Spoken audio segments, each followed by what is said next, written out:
Nih, Baik. lagi sibuk apa aja yang sekarang? Ini ya rutinitasnya. Ah, Pentas, sering diundang pentas kan kesana kesini, lalu lagi persiapan buat koreografi tari baru juga di mana tuh?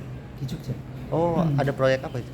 Jadi tanggal 5, 6, 7, 8 Hmm, itu kan mau membuat satu acara selama 4 malam dalam rangka 50 tahun saya berkesenian.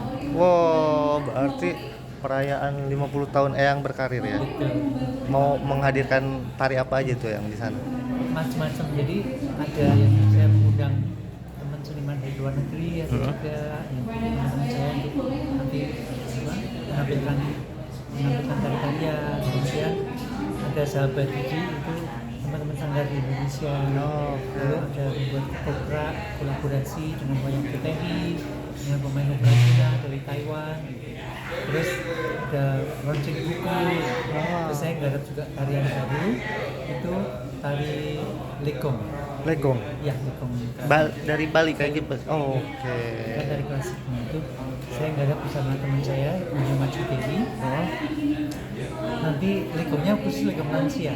Kan belum ada dari lekong lansia kan, gimana kalau Menarik. lansia menari itu kan ada pertimbangan, misalnya lansia kan kadang-kadang ada yang sudah nggak bisa Betul. jongkok terus berdiri kan nggak bisa kan, nanti makanya koreografinya menyesuaikan. Oh, oke. Kendala selama mengkurasi semua yang bakal ditampilkan atau latihan-latihannya seperti apa nih ya? Karena kan ini momen spesial juga ya, perayaan 50 tahun. Dan jelas sampai sekarang memang kita lagi berjuang untuk mengumpulkan dana. Oh. Karena semua itu kan terkait dengan dana juga kan. Iya, Jajangan betul. cukup tinggi untuk buat perhelatan itu. Dan nanti banyak yang ikut membantu berpartisipasi. Sponsorship ya yang ya. Betul ya. Untuk ininya bulan apa yang itu? Gimana? Di bulan Desember. apa? Desembernya. Oh. Tanggal 5, oke. 6, 7, 8. Nah, ini yang udah 50 tahun berkarir ya di seni tari lah istilahnya. Di usia saya yang ke-70 saya. Tujuh. Tahun ini. Apa sih yang momen terberat selama meniti karir di industri tari ini, seni tari ini? Ya kalau kita bicara apa ya memang pada waktu saya berjuang untuk konsisten menjadi seniman cross gender itu di Indonesia sangat berat karena banyak bullying kan, Ya, betul. saya juga mengalami diskriminasi banyak hal. Jadinya ya kalau mau jujur, saya sudah mulai dari saya kecil tuh sebagai keturunan Cina kan pasti ada diskriminasi Ya. di zaman-zaman dulu. Apalagi 70 tahun yang lalu ya. Ya, zaman tahun 65 itu kan saya mengalami karena saya usia 11 tahun waktu itu. Bagaimana orang-orang Tionghoa harus merubah nama Indonesia, kalau enggak harus pulang ke Tiongkok, itu kan yang pada takut pulang ke Tiongkok. Termasuk ada satu saudara saya yang pulang ke sana, tapi ya hilang sampai sekarang, nggak ketemu, nggak bisa kontak lagi. Itu kan ada satu diskriminasi sendiri. Lalu kemudian saya Nasrani, ya kan otomatis kan. Di tengah majornya apa ya. Kemudian saya cross gender lagi, jadi kan saya tuh Udah 3. iya 3 lapis diskriminasi. Itu kan bukan hal yang ringan. Iya. Memang saya bersyukur bisa melewati itu semuanya, dan setiap keluhan saya atau keberatan saya itu kan saya nggak bisa cerita ke siapa-siapa. Karena orang tua zaman dulu, ya kita nggak mungkin dong mau curhat sama orang tua. Ya toh, orang tua juga nggak bisa apa-apa dan malu kan. Saya menerima itu kan, nggak mau menyusahkan orang tua dan juga kemudian menjadi beban dan sebagainya. Ya itu salah satu paling berat. Tapi dengan berjalannya waktu, ya bersyukur akhirnya semua bisa teratasi, walaupun tidak 100% lah ya. Kalau masalah cross gender itu kan pasti sampai sekarang pun banyak problem masih ada kan. Bahkan sekarang dengan munculnya budaya barat LGBT, kemudian dikait-kaitkan dengan LGBT, aduh kalau dijelasin susah deh. Karena saya kan kemudian penelitian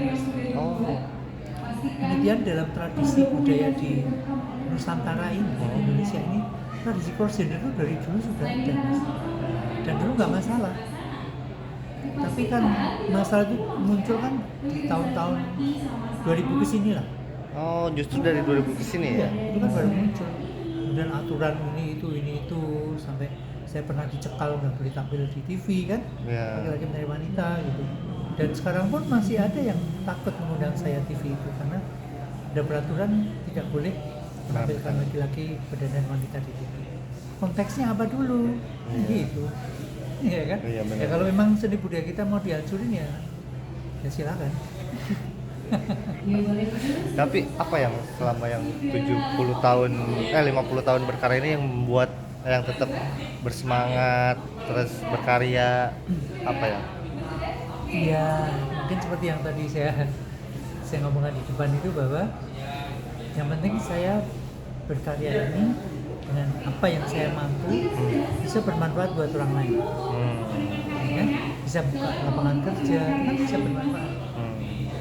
Jadi saya sering dianggap dibully sebagai orang cross-gender gini. Ya apapun orang itu kalau kita bisa menghidupi orang lain, Iya. apa salah itu? Iya, iya. Orang hidup kan juga bagaimana bermanfaat juga. Kemudian saya bisa mempromosikan, mengenalkan budaya Indonesia ke luar negeri, ke mancanegara. Kalau saya boleh cerita, sudah 38 negara yang mengundang saya. Itu kan sesuatu kan? Iya, betul. Dan itu kan ya buat saya ya itu yang bisa saya lakukan. Memang bisanya saya cuma itu. Benar. Nah, yang 50 tahun nih masih bisa menjaga kelenturan badan. Kan sementara usia kan bertambah, pasti kekurangannya makin ada ya.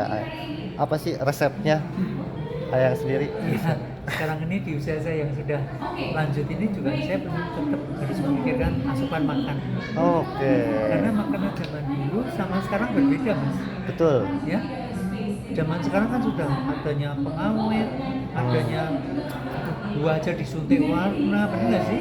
Terus membuat sosis dengan daging yang nggak jelas, itu kan baru saya temui sekarang ini. Zaman saya kecil kan nggak ada, Mas. Masih murni semua ya. Iya, mungkin orang dulu orang dianggap bodoh ya, tapi kan malah tulus, Ya. tidak jahat. Nah sekarang orang banyak yang pintar tapi kan malah jahat, ya enggak? Ya. Memalsukan bakso yang harusnya itu dagingnya murni campur tulang Ya, misalnya, betul. ya kan? Membuat saus tomat Yang harusnya campur tomat, dengan benar. apa? Pepaya busuk, Ya. itu jahat apa gimana? Itu yang kemudian katanya orang beragama.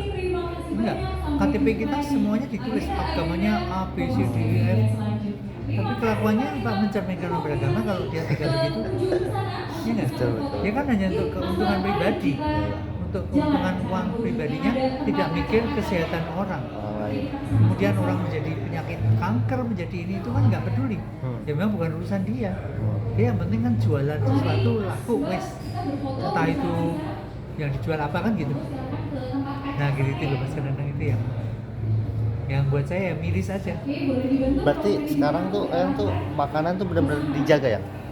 Iya, jadi kan kalau sesuai saran dokter ya saya check up rutin ya. Karena kan memang kebetulan saya juga punya penyakit bawaan yang kemudian sekarang ini kan harus saya jaga supaya tetap bisa bergerak, bisa sehat, bisa berkarya kan gitu.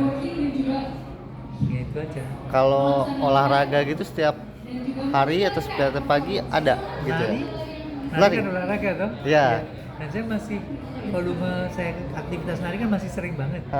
Pentas di sana sini, pergi keluar kota, gini-gini tampil gitu-gitu kan. Untuk ngajari nari misalnya, untuk membuat apa-apa gitu. Itu saya bersyukur masih ada gitu. Nah, itu kan gantinya olahraga. Ya. Karena menari itu kan tidak cuma fisik, Ya. tapi rasa juga. mata. Olahraga kan nggak ada olahraga mata. Nari kan ada. Tari Bali itu gimana ekspresi mukanya, ekspresi muka itu kan juga olahraganya muka kan. Karena kalau dalam dunia kecantikan supaya keriput itu datangnya lambat kan olahraga muka. Nah, dalam tari, dalam ekspresi, pantomime dan sebagainya itu kan sudah ada itu olahraga itu kan. Ekspresi sedih gimana, ketawa gimana gitu. Itu kan diajarkan dalam teknik-teknik pantomime misalnya. Nah, itu saya pelajari dan itu saya lakukan. Itu salah satu alasannya awet muda ya? Mungkin ya. Jarang kelihatan nggak ada keriputnya nih belum? Ya ada banyak kalau didekati, banyak sebenarnya. Tapi untuk usia yang segini oke banget ya, maksudnya terjaga banget ya untuk Iya. kulit. Kemudian satu itu hati, Mas, menjaga hati itu Oh. paling susah. Kita jangan sirik lah, Ya. jangan terlalu jahat lah. Kalau orang jahat itu kan mukanya nanti aura terpancarnya kan juga tidak baik. Iya, iya, iya, iya. Orang mau dekat takut, Ah, ya, karena aura jahatnya udah muncul, kan gitu. Kita kan bisa merasakan sebenarnya. Iya. Kalau kita, apalagi kalau orang yang punya kepekaan pasti bisa merasakan. Wah, kok kelihatannya. Nah sekarang itu saking canggihnya, apa ya, canggihnya semua kan. Ah. Orang canggih, orang semakin pintar baru. Orang jahat itu pintar sekali bersandiwara. Iya kan? Makanya kenapa saya membuat karya Dwi Muka, itu salah satunya pengalaman hidup saya sendiri. Oh. Jangan terjebak dengan penampilan. Makanya Dwi Muka yang saya tampilkan kan depan muka jelek, belakang muka cantik. Waktu saya muka cantik karena saya mundur, geraknya terbatas tuh. Nah, Waktu saya maju gini, mukanya jelek tapi geraknya kan bisa, ya kan? Yang tidak lebih bisa, luas, lebih luas. sih, tidak bisa dilakukan secara mundur. Nah, Itu kan maksudnya adalah bahwa penampilannya cantik belum tentu artinya cantik, penampilannya ganteng belum tentu artinya ganteng, punya keterbatasan. Tapi yang kelihatannya mukanya jelek secara fisik itu tidak menarik, tapi dia punya hati yang emas, bersih. punya kelebihan dan itu yang tercermin dan saya alami. Dan yang bohongi saya itu orang-orang yang sopan, Nah, yang pinter, berpengetahuan, berpendidikan tinggi, pintar berbicara juga ya. berbicara halus, sopan santun, itu yang jahat kadang-kadang. Jadi melebihi ular kali ya bisanya. Nah itu Mas, jadi hidup itu ya memang habis belajar. Nah, yang terakhir nih, yang ini kan pengalaman di seni tari sudah 50 tahun. Apa sih yang bisa dibagikan ke generasi muda supaya tetap berkarya di bidangnya masing-masing? Apa sih yang pengen dibagikan? Ya itu tadi, kita belajar seni itu kan olah rasa. Bagaimana kita mengimplementasikan atau mempraktekkan olah rasa itu seperti apa. Karena pada waktu kita olah rasa, itu kita kepekaan pasti ada tuh. Toleransi nggak usah diomongin, pasti akan toleransi kalau kita punya perasaan yang peka, ya, saling menghargai, menghormati, etika, tata krama itu otomatis akan muncul sendiri kalau kita itu punya olah rasa. Nah itu kan yang manfaat-manfaat itu yang kadang-kadang tidak disadari, ya, itu penting sekali. Untuk anak-anak muda apalagi ya, yang begitu harus dilatih dari muda ya. Benar, harus dari muda, nggak bisa instan itu, harus tumbuh dan harus dipraktekkan gitu. Oke, ya, terima kasih.